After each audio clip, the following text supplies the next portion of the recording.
Bienvenue à tous, chers abonnés, sur votre chaîne préférée Maurice TV. C'est un plaisir de vous retrouver pour ce nouveau numéro où l'on décortique l'actualité de notre île paradisiaque, enfin, surtout celle qui se passe derrière les rideaux de velours des tribunaux. Aujourd'hui, on ne va pas vous parler de la couleur du sable à flic en flaque, mais plutôt d'un chiffre qui donne le vertige, 80 millions de roupies.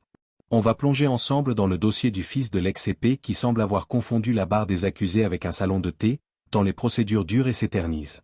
Au programme, nous allons voir comment l'art de la tactique dilatoire est devenu le sport national de certains privilégiés.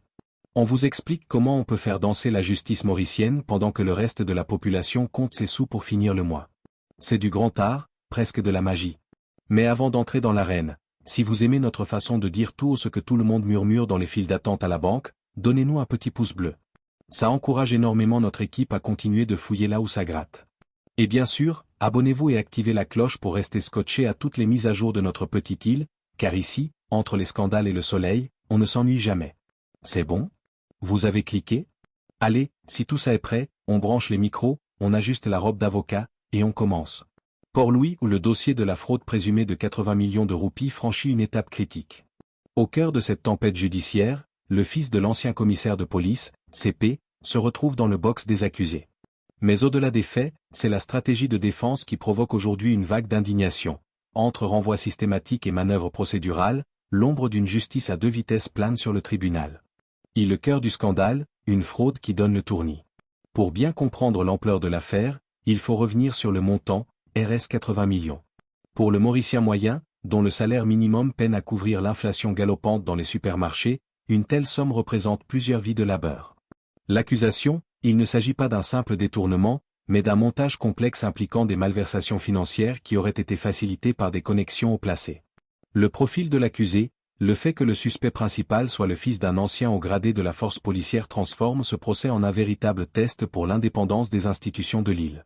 2. La stratégie du time-out, le mécontentement gronde. Ce qui frappe lors des dernières audiences, c'est le recours systématique aux tactiques dilatoires. En langage juridique, cela signifie multiplier les requêtes, changer d'avocat à la dernière minute ou demander des reports pour examiner de nouveaux documents.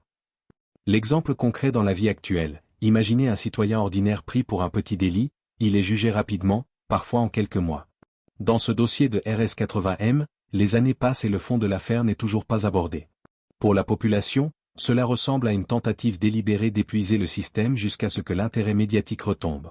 3. Une justice sous haute surveillance populaire. L'ambiance aux abords du tribunal de Port-Louis est électrique.